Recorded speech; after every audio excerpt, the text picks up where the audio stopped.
오래오래 돈을 묻어만 놓고 있으면 10년 후, 20년 후에도 약속된 이자가 나옵니다.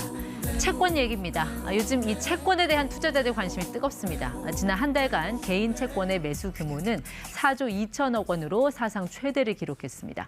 채권 투자 알아보겠습니다. 홍추득 프리즘 투자자문 대표이사 나오셨습니다. 네, 이사님 어서 오십시오. 네, 안녕하세요. 투자자문사 운영하시면 뭐 개인의 돈들이 지금 어디로 흘러가는지 그건 훤히 이제 꿰뚫고 계실 텐데 정말 채권 많이들 사요?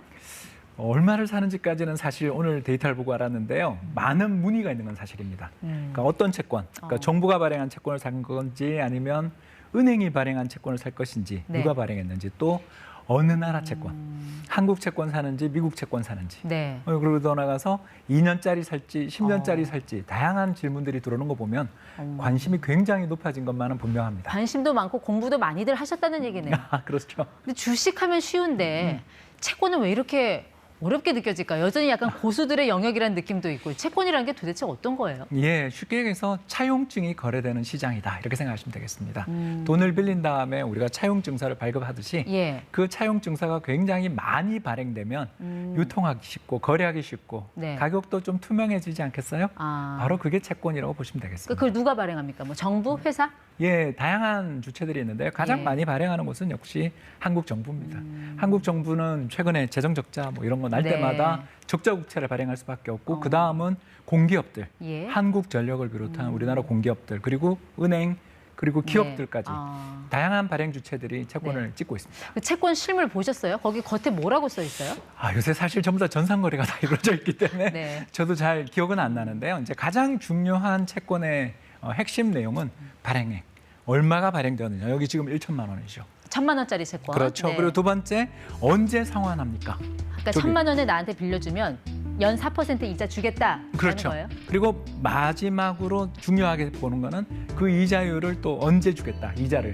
매년 어떤 채권들은 분기마다 주는 채권도 있고 마지막에 주는 채권도 있으니까 그런 부분들을 잘 살펴서 채권을 투자하셔야 됩니다. 그러니까 상환일이라는 거는 만기일이니까 20 20년 뒤에도 그렇습니다. 무슨 일이 있어도 4%는 주겠다. 아, 무슨 일까지는 아니고요. 네. 정부는 무슨 일이 있어도 주겠죠. 그런데 이제 정부가 기업들이- 망할 리는 없으니까. 네. 예, 근데 기업들이 발행한 채권들은 종종 이자 지급을 못하거나 네. 행여또 주식으로 전환되는 경우도 있었을 예. 겁니다. 바로 출자 전환이라는 이야기를 들어보셨을 텐데요. 값을 도저히 빚을 갚지 못해서 네. 주식으로 줄게. 그러는데 어. 그러면 채권 시장의 참가자들은 예. 그거 되게 싫어하겠죠. 그러니까 그 회사가 뭐 망하지 않는 한 일단 약속된 원금과 이자는 받는 일종의 확정 수익이네요. 주식은 그렇죠. 변동 수익이지만. 바로 그래서 고정 수익이라고 부릅니다. 아, 그렇군요. 그러면 돈을 넣고 이자 받는 거라면 예금 적금하고 뭐 크게 다르지도 않을 것 같은데 어떤 차이가 있을까요? 비슷하긴 예적금하고 한데 비교하면. 예금 적금의 이제 장점은 만기까지 유지하면 돈을 받아요. 네. 근데 나쁜 점이 두 가지가 있는 게 첫 번째는 내년에 금리가 내리면 이 예금 금리들 이런 것들이 유지될 수 있느냐. 그리고 두 번째가 만기까지 만약 돈을 예치를 못하고 중간에 빼는 경우에는 환매 수수료를 내면서 이자 대부분을 못 받죠. 아, 그렇죠. 예. 예, 그래서 특히 우리나라 예금들의 대부분이 3년 이상의 예금들을 많이 가입하는데 그 예금을 만기까지 보유하시는 분들은 소수에 불과하다는. 그럼 채권은 연구도 중간에 깰 수 있어요? 그렇습니다. 채권은 시장에서 자유롭게 거래가 되고 있기 때문에 아. 남아있는 이자를 감안해서 가격들을 책정해 주니까 네. 시장에서 언제든지 내가 자금의 수요가 생긴다 하면 그걸 언제든지 깰 수 있죠. 근데 이제 나쁜 점은 가격이 오르기만 하면 정말 좋은데 그렇죠. 만에 하나 빠질 수도 있어서 예. 손실을 볼 수도 있다는 점이 채권과 예금의 차이입니다. 그 말씀은 이제 채권은 이자를 주니까 이자 수익도 나오고 그렇습니다. 중간에 뭔가 돈이 필요해서 이 채권을 팔면 그 매매 차익도 나오는 두 가지 그렇습니다. 수익 파이프라인이 있다는 말씀이시네요. 아, 그렇습니다. 알겠습니다. 자, 지금 그 채권에 들어오는 돈의 규모를 보니까요. 뭐 기관, 개인 합쳐서 한 37조 원. 예. 이 중에서 개인이 차지하는 게 이제 한 4조 원을 넘었다고 하고 예. 평균 잔액에 비해서 거의 4배가 뛴 건데 맞습니다. 왜 이렇게 채권을 삽니까? 라고 물으면 어떤 답이 옵니까? 네, 금리 하락에 대해서 기대를 하는 거죠. 앞으로 기준금리가 지금은 정점이고 내려갈 것이다. 예, 3.25%까지 올라갔던 한국의 기준금리가 앞으로 내려간다면 이렇게 채권을 보유함으로써 이익이 생길 수 있죠. 그러니까 비유를 한번 해보자면 작년에 이제 금융시장이 정말 안 좋았을 때 5%짜리 채권이 발행됐다고 하면 가정해보자는 예. 거죠. 정부가 발행한 국채. 물론 그까지는 안 갔습니다만 계산상의 이유입니다. 네. 자, 그런데 5%까지 채권이 발행됐으니까 이자가 굉장히 좋죠. 그렇죠. 그런데 올해 새로 발행된 채권의 금리를 봤더니 3%란 말입니다. 왜 그렇게 내려갔죠? 그렇죠. 한국은행에 아. 금리 인하가 있을 거라는 기대로 3%까지 이자가 내려가면 자, 네. 작년에 발행된 5%짜리 채권은 인기가 어떨까요? 하늘을 찌르죠. 그렇겠죠. 네. 지금 발행되는 채권은 3%인데 5%짜리 채권을 사면 이건 뭐 정말 이익이 크잖아요. 예. 더 나가서 이건 가정입니다. 내년에 만약 금리가 2%까지 내려간다면 네. 그러니까 물가가 더 안정되는 예. 시나리오죠. 이러면 올해 찍었던 3%짜리 채권의 인기가 또 더 내년에 올라가겠죠. 올라가겠죠. 그러면 인기가 오르면 가격이 올라가죠. 인기 있는 지역의 부동산 가격이 오르는 것처럼 예. 부동산도 마찬가지입니다. 이자율이 내려간다 싶으면 예전에 발행된 고금리 채권들이 인기가 하늘을 찌르게 되죠. 그러니까 금리가 이제 하락할 거라는 예상이 많다고 하면 기존에 신규 발행되는 거 말고 기존에 발행된 채권 가격이 높아진다. 높아지고 그리고 또 새로 발행되는 채권 금리가 네. 그런 인기들에 힘입어서 그렇죠. 점점 내려가기 시작하면 최근에 한 달 전에 발행했던 채권도 수익이 나고 네. 2달 전 채권도 수익이 나는 과정에서 예. 이제 자금들이 몰려들면서 채권에 대한 수요가 늘면 또 금리가 더 떨어지겠죠. 네, 그러니까 금리와 이 채권의 가격은 역의 관계에 있는 거예요. 반대로 간다는 금리 거예요. 오르면 채권 가격 떨어지고 금리 빠지면 채권 가격은 올라간다고 보시면 되겠습니다. 네, 그렇죠. 그러니까 이제 금리가 하락할 거라고 전망을 하니 앞으로 채권 가격은 더 오를 것이고 더 비싸지기 전에 빨리 사자. 그래서 지금 이렇게 돈이 몰린다. 그렇습니다. 알겠습니다. 어마어마한 돈이 몰리고 있습니다. 그럼 지금 채권 사면 금리는 어느 정도 예상할 수 있습니까? 뭐 이제 정부가 발행한 채권 같은 거는 3%대 지금 금리가 나오고 있는데요. 네. 그래서 3년 만기가 3년 되는 채권 금리는 3.27, 예. 10년물 같으면 3.3 그렇게 볼 수 있고요. 이제 회사채가 벌써 다른 네. 채권이라는 걸 느끼셨죠.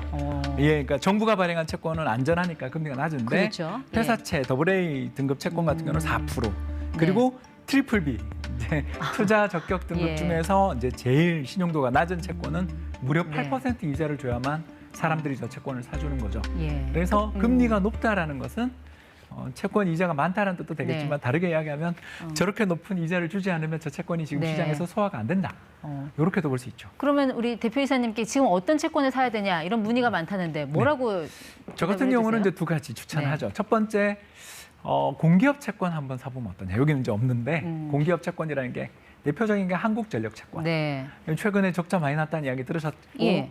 이 적자가 많이 나면 당연히 회사가 경영을 하기 위해서는 많은 채권을 발행을 해야 되는데 네. 채권 발행 물량 팔자가 많으니까 금리가 높겠죠. 국채보다 금리가 높죠. 그러니까 지금 사람들이 약간 회의적으로 보니까 금리를 더 많이 줘서 그래서 사람들 많이 유인을 해야 되는 끌어들인다는 거죠. 거죠. 여기다가 예. 이제 두 번째는 은행채라고 들어보셨습니까?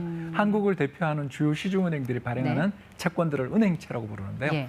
그런 은행채 금리는 또 국고채 금리보다 더 많은 이자를 주면서 만기도 그렇게 길지 않아요. 은행 채권 금리는 왜 이렇게 높아진 거예요? 이제 두 가지 이유가 있는데 하나는 뭐 잘 아시는 것처럼 최근에 금융시장 환경이 좀 어려웠죠, 그죠? 그러면서 돈들이 많이 필요했는데 예. 은행이 채권 시장의 상황이 너무 안 좋고 그러니까 채권을 작년에 찍었어야 되는데 네. 그러니까 발행을 했어야 되는데 제때 발행을 못한 거예요. 예. 그게 이제 올해 몰린 거죠. 근데 채권이 그렇게 안전하기만 할까요? 그 금리를 하락에 전망하는 사람들 만약에 그 방향이 틀어지면 사실 미국 기준금리 어떻게 될지 모르는 거잖아요. 예. 한두 번 더 인상할 수 있다는 그런 전망도 여전한데 그렇게 되면 손실이 더 커질 수 있는 거 아닙니까? 바로 이제 그게 지금 이 그림이 우리에게 보여주는 바인데요. 네. 이 그림에서 100이 뭐냐면 이제 100만 원을 2020년 7월에 투자했다고 우리가 가정을 한 거죠. 가정입니다. 그랬는데 저게 얼마까지 갔냐면 작년 2019년, 20년 같은 경우는 400만 원까지 갔어요. 예. 그런데 지금 얼마냐면 200만 원이 깨진 거 보이시죠? 이 채권의 특성이 바로 뭐냐면 만기가 긴 채권인 거죠. 네. 이 채권은 미국에 20년 이상 되는 채권들에 투자를 했는 건데 네. 이 20년 이상 채권들은 아까도 말씀드린 것처럼 2% 정도의 채권을 주로 발행을 했는데 예. 그게 작년에 4%, 5% 갔다 그랬죠. 그러면 2%짜리 채권 인기가 없겠죠.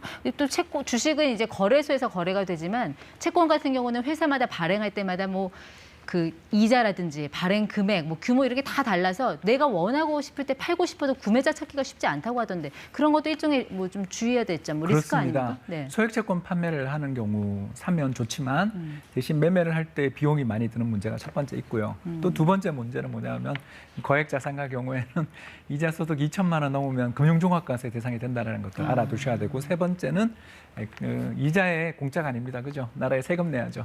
15.4% 이자 소득세를 내야 되는 수도 있습니다. 네. 따라서 이런 여러 가지 좀 이자 문제들, 거래 문제들을 네. 좀 완화하기 위해서 만들어진 게 채권형 펀드들이 있으니까 그런 상품에 투자하는 것도 방법이겠습니다. 채권 ETF. 예, 그렇습니다. 알겠습니다. 수익만 보지 말고 투자의 위험도 함께 고민하자.